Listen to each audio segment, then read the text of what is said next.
What is going on with BYC? Let's just ask that. Well, in terms of where is it going to be located, how is it going to be supported under your tenure? Sure. Well, I breathed a sigh of relief when I found out that the zoning appeal board, has granted a special use license for the location on Wellington. I'm relieved that we can continue that work at that location.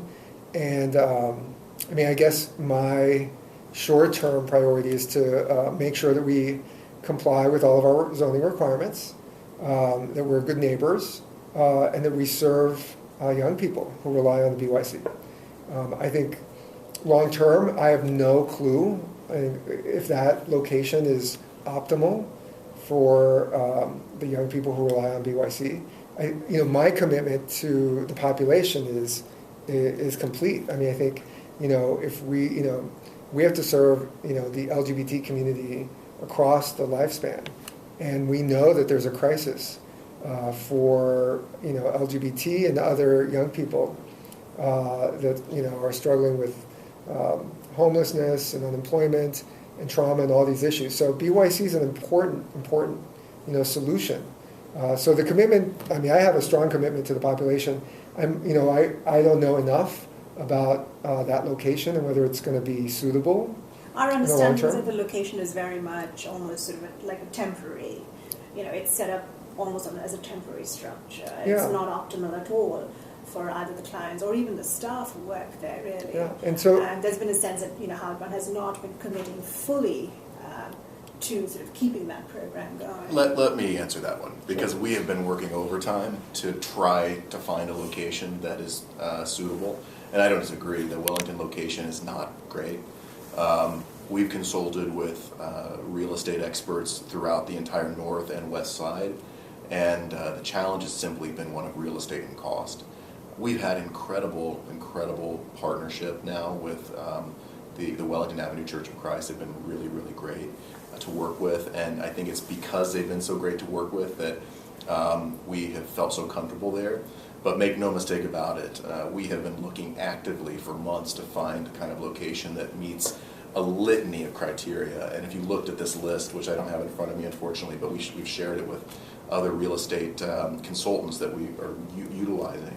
It is close to transportation, it has to have specific zoning, it has to have certain plumbing because we need showers and other functions. It needs kitchen functionality with gas lines and other types of care. It needs to have certain types of allowances for medical care. It's really, really hard to find a space that checks all those boxes. In fact, one of our real estate consultants looked at the list and said, "Are you kidding me?" So that's the headline. Edgewater Hospital. What's that? Edgewater Hospital. Well, yeah, why not? They have all that room. Actually, it's not a bad idea.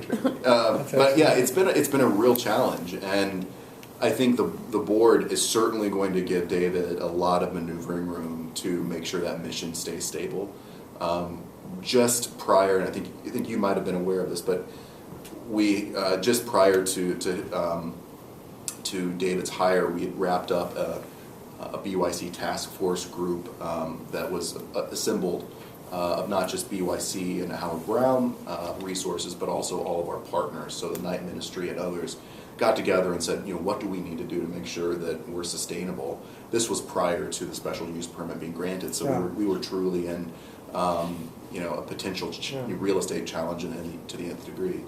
Well, the one thing that everyone agreed to in that room as it related to the BYC was that mission has to be alive in perpetuity. And there was a real commitment there. So, and the space has got to be wherever BYC goes. Those decisions have to be aligned with the needs of the clients. At the end of the day, we could find the perfect space, and it has all the plumbing, it has everything, but if it's not geographically accessible or safe for our clients, it's not going to work. And it's about them. Yeah. At the end of the day, we really thought we had found that space about 6 months ago, and we just did walkthroughs of what a client would face to transport themselves to that area, and it just was too much. So we're still searching. And that brings me to the question of research. Howard Brown, of course, has had a historic, very significant history with research with the Max Grant, which is no longer at Howard Brown. And we haven't heard a lot about what kinds of research, but obviously it's not going to be the Max Grant. But what, going forward, what changes does Howard Brown envision in terms of either reincorporating that level of research or a different kind? In other words, what will the role of research be in Howard Brown? Great questions. I think that's something that the institution is going to have to really discuss internally. I'm really interested in knowing what the providers, what their perspective is in terms of, gaps in research and needs for our patients. I guess I'm not exactly sure what research opportunities we should be pursuing, but I do know that the opportunities there will lie in us providing high quality, competent care and improving patient retention.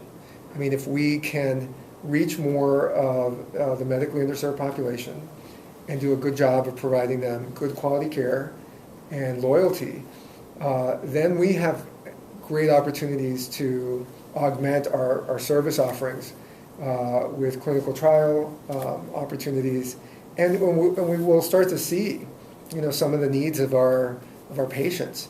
That why is it that this population has higher rates of smoking? Why we're seeing higher rates of heart disease in this demographic?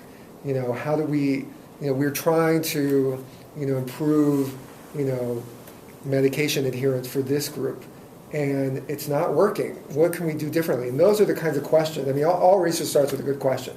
And so I think, working with the prevention staff, the research staff, with the clinicians and the community.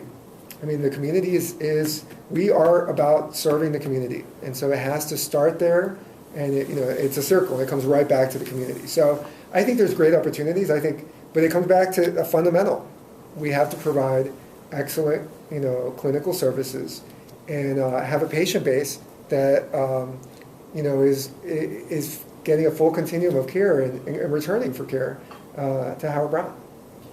And let's go now to the sort of circumstances of your stepping in particular, including the search process. So this will obviously move to Duke as well in a minute. But first of all, what made you, given the royal kind of history of Howard Brown, what specifically were the things about Howard Brown that you would say were significant enough factors that you thought that this organization can actually move forward in a healthy way? Because as you know, the community has lost a lot of trust in Howard Brown. There's a tremendous amount of distrust. You, on the other hand, have a storied history in a good Chicago, way. in Chicago, nationally. Thank you. So people are going to wonder, what made David Munar decide to go to Howard Brown? So through the process, I was really impressed by the people. I got to talk to some of the physician assistants, some of our doctors, folks in different positions in the organization, including on the board. And I found a well of dedication, of commitment, of values that I share. I think it also, so that was phenomenal. I also know so many people that receive their care at Howard Brown, and some that are dissatisfied with their care at Howard Brown. And to a person, there's an aspiration that Howard Brown should be a stronger, more viable organization. So that's exciting to be part of that mission. How do we live up to that aspiration? So even where there's disappointment because people have not felt that the organization's lived up to its full potential. So I think there's a lot of potential there. I think, from my policy lens, I think there's tremendous opportunities for Howard Brown to rise to the occasion and be a stronger destination for good quality care. I think our community needs it. I'm really concerned that if we don't collectively, lean into the challenges and support Howard Brown, and our other vital community organizations, we could lose, this investment that, in Howard Brown's case, is 40 years to try to, make sure that, the community has this LGBT-friendly, non-judgmental alternative. And I was diagnosed with HIV 20 years ago at Howard Brown on George Street. I would have never, ever imagined I would be alive, much less sitting here and assuming the helm of the organization. It was the hardest thing in my life, and I was diagnosed there. So for a variety of reasons, and I also see it's continuum. I think, I'm not leaving HIV. I guess I want to be completely clear. I'm a passionate AIDS activist, and I'm going to continue to be. I have to be. It's the mission around HIV is not done. We have so many people that are yet served or served well. Howard Brown is an important player in HIV, and the lessons that we have in HIV, need to be applied to transgender health, to our HIV negative, community members, to lesbian health, to bisexual. I think we want to create a whole continuum of care that anyone who walks through the door, whether they're LGBTQ or not, get treated well. So. But what did you have to do to satisfy yourself that you could take this over? Like with the controversies, you're obviously well aware of all of the issues, even going back to the 1980s. Yeah. What convinced you? Obviously, Duke probably had a role in that, but what on paper convinced you that it could be righted, that the ship could be righted? Yeah. Well, that's a complex question. Where to start? I see a lot of potential. I do see a lot of potential. I know that we have to build. We have to, we have some struggles financially, and that's going to take time.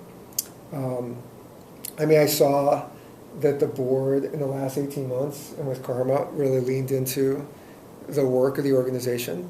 As a CEO, you don't want the board to be that involved in the day-to-day. You want the board to govern. But in this case, it was a necessity, I think, given the last 18 months was a test for the board, and they really had to roll up their sleeves and get involved in some of the day-to-day operations. And I think it was actually healthy, from my perspective, for them to really contend with the needs of the organization. There's building to do, but I guess fundamentally, I think that there's definitely the commitment there at every level of the organization, and there's also, we also have to attract more talent. We have to build, but I'm doing this because I believe in the organization.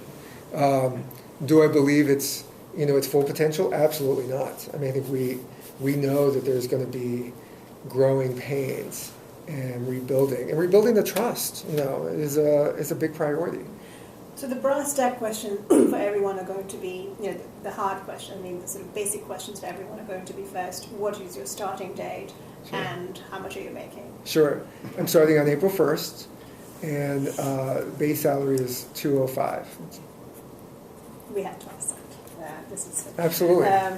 It's publicly available. Well, I'd like to know a little bit more about what budget stuff you can also tell us. Like, what is Howard Brown now? What is its staff? What is its overall budget? You mentioned 16,000 patients a year, but any kind of numbers you can give us of where the status of the agency today?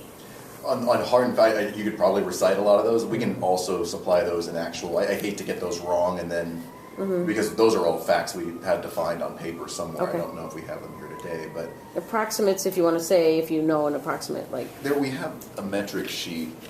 Yeah, and financially, it's about it's close to 23 million. Information on it that might answer some of your questions. Okay, but if anything that's not on there, we can certainly get you. Okay, it's close to a $23 million budget, and I don't know where else to I don't have those figures here.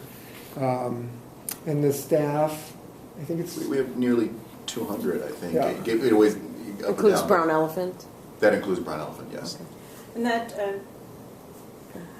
in terms of healthcare for employees, brown elephant has been also controversial, where a number of the employees lost, I think a significant majority of them lost their healthcare because of changes in policy at Howard Brown.